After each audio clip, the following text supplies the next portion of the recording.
बिस्मिल्लाहिर्रहमानिर्रहीम। अस्सलाम वालेकुम। आप देख रहे हैं यूट्यूब चैनल आम सी बातें। अल्लामा साद हुसैन रिजवी तारीख रकम करने जा रहे हैं। शेख रशीद और फवाद चौधरी समेत सब हैरान रह गए हैं। इस वीडियो में हम इसी के मुतालिक बात करेंगे। जब से तहरीक लब्बैक के सरबराह अल्लामा साद हुसैन रिजवी रिहा होकर आए हैं तो वो अपने हर कदम पर ये बात साबित कर रहे हैं कि वो कितने बड़े लीडर हैं।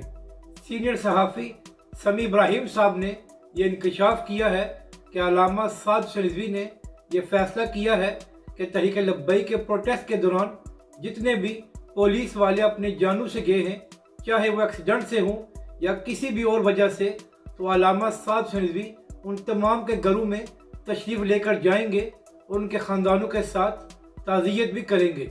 समी इब्राहिम साहब ने यह भी बताया है कि अल्लामा साद हुसैन रिजवी और तहरीक लब्बैक ये भी सोच रही है कि इन पुलिस वालों के ख़ानदानों की किस तरह मदद की जाए। यहाँ पर एक बात याद रखें कि इन्हीं धरनों के दौरान तहरीक लब्बैक के भी 40 से ज़ायद कारकुन शहीद हुए हैं, मगर फिर भी अल्लामा साद हुसैन रिजवी का ज़र्फ देखें कि वो तमाम पुलिस वालों के घर खुद चल कर जा रहे हैं और साथ ये भी सोच रहे हैं कि उनकी किस तरह मदद की जाए।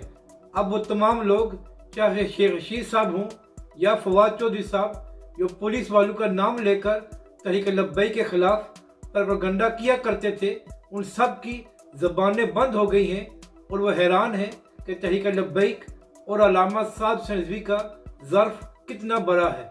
अपनी राय का ज़रूर इजहार करें कि आपको ये वीडियो कैसी लगी और हमारे इस चैनल को भी सब्सक्राइब करें।